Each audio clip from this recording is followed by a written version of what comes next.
ঘুম আসে না মা। প্রথমত আজকে দীপু বাড়ি থেকে পালাচ্ছিল। কেন পালাচ্ছিল?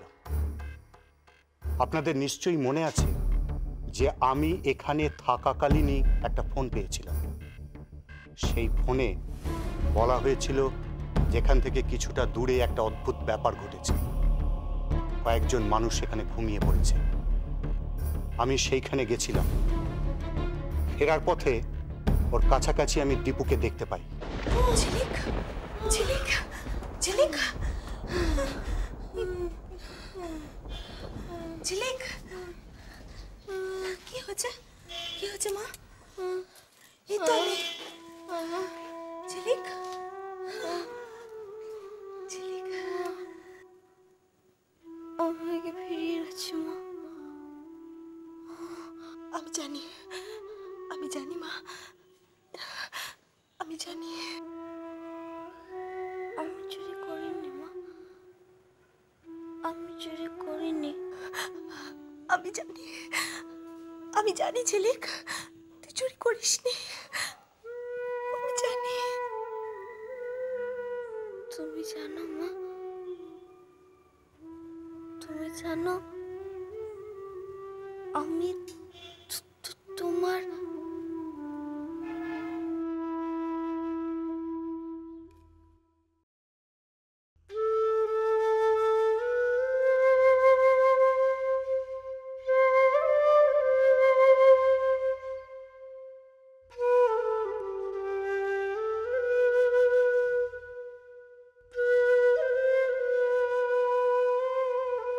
ঝিলিক, এই ঝিলিক, কি কি জানিস তুই?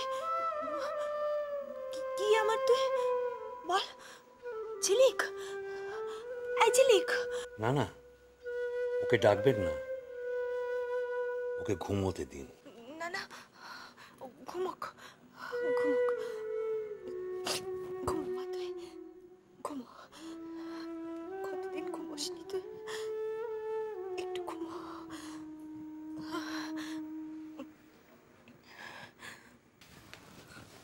রাতের চোখে ঘুম যে নামে, চাঁদের পাশে মেঘ যে থামে। রাতের চোখে ঘুম যে নামে, চাঁদের পাশে মেঘ যে থামে। আমার পাশে নেই তো তুমি মা, তোমায় ছাড়া ঘুম আসে না মা। মাগো তোমায় ছাড়া ঘুম আসে মানলুম, না মা। মানলুম ঝিলিক বিল্টুকে এই কথা বলেছিল, কিন্তু তার মানে তো এই প্রমাণ হয় না যে গো যে আমার ছেলেটা দোষ করেছে দাদা গো। আচ্ছা, কোথাও ঘুরতে যাওয়া তার কোনো দোষের ব্যাপার নয়। আর মিথ্যে কথা বলাটা? দীপু নিজে কানে নাকি শুনেছিল যে ঝিলিক হীরাকে বলেছে যে করেই হোক ও বিল্টুকে কিডন্যাপ করবে। আর বিল্টু এসে বলছে যে ঝিলিক নাকি স্কুলের বাইরে থেকে চিৎকার করে বলেছে যে যতক্ষণ না মা আসে ততক্ষণ তুই স্কুলের গেটের বাইরে বেরোস না। কোনটা ঠিক? দীপু, সত্যি করে বলো তো, তুমি হীরার বাড়িতে ঝিলিককে দেখেছিলে? দেখো দীপু, আমরা কিন্তু জানতে পেরেছি ঝিলিক কিডন্যাপ করেনি, কিন্তু কে কিডন্যাপ করেছে সেটা আমাদের জানা দরকার। হ্যাঁ, আমি সত্যি কথাই বলছি, আমি দেখেছি ঝিলিককে। ঝিলিক ওই হীরার বাড়িতে। কেন মিথ্যে কথা বলছো দীপু? মা গো মা, এই তুমি কি করে জানলে গো যে দীপু মিথ্যে কথা বলছে? তুমিও কি ওখানে ছিলে নাকি ঝিলিকের সাথে? কি ঝিলিকের সাথে ছিলে? বাবা, আপনি তো সবই বুঝতে পারছেন, আপনি তো সবকিছু শুনলেন, এবার আপনিই বিচার করুন না। শুনেছি বড় বৌমা, সবার যা সন্দেহ আমার সন্দেহ তাই। দীপু এর আগেও মিথ্যে বলেছে, আর এখনো মিথ্যে বলছে। ওর মিথ্যের জন্য ওই মেয়েটাকে কষ্ট পেতে হয়েছে। দীপুর কথা শুনে আমরা মেয়েটাকে কষ্ট দিয়েছি।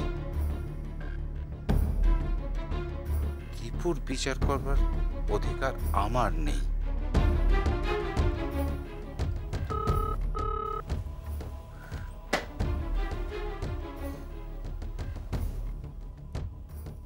হ্যালো, কে মনীষ?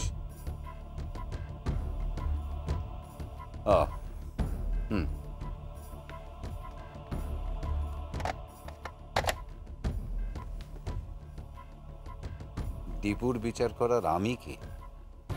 ওর বিচার তো করবেন ওপরওয়ালা।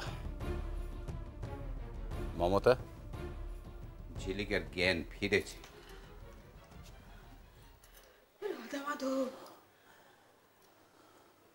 অফিসার, আপনি ওকে ঝিলিকের সামনে নিয়ে গিয়ে দাঁড় করান। এক মুহূর্তে প্রমাণ হয়ে যাবে দীপু মিথ্যে বলছে। তবে আর দেরি কেন? নিয়ে যা।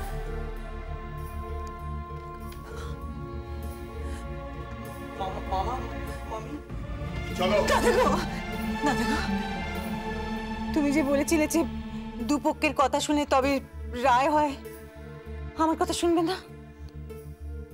দ্বিতীয় পক্ষে যে ঝিলিক আরতি, ওর কথা শুনবার জন্যই তো এদেরকে ওখানে পাঠাচ্ছি। দেখো চলো।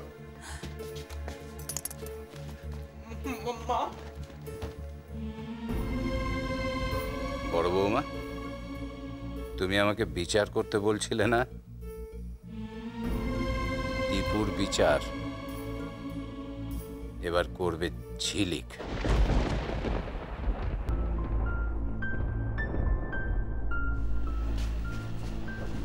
আচ্ছা, ঝিলিক কেমন আছে?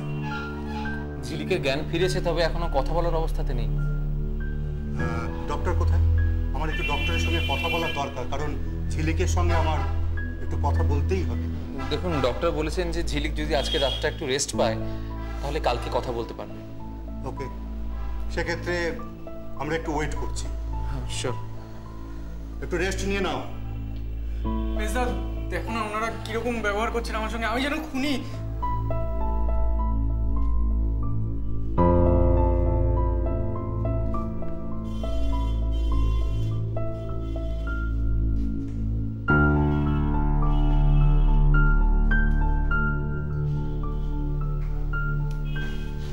একটু রেস্ট নিয়ে নাও, একটু রেস্ট নিয়ে নাও। তোমার তো আজকে রাত্রিরে আর ঘুম হবে না। নাও, বসে বসে একটু ঢুলে নাও। এই যে শুনুন, আপনি এখানেই থাকুন, তবে দেখবেন আপনি যেন আবার ঢুলবেন না, বুঝতে পারছেন? নাও, তুমি একটু ঢুলে নাও। তোমায় ছাড়া ঘুম আসে না মা। চলো চলো চলো চলো চলো পাল্টাই।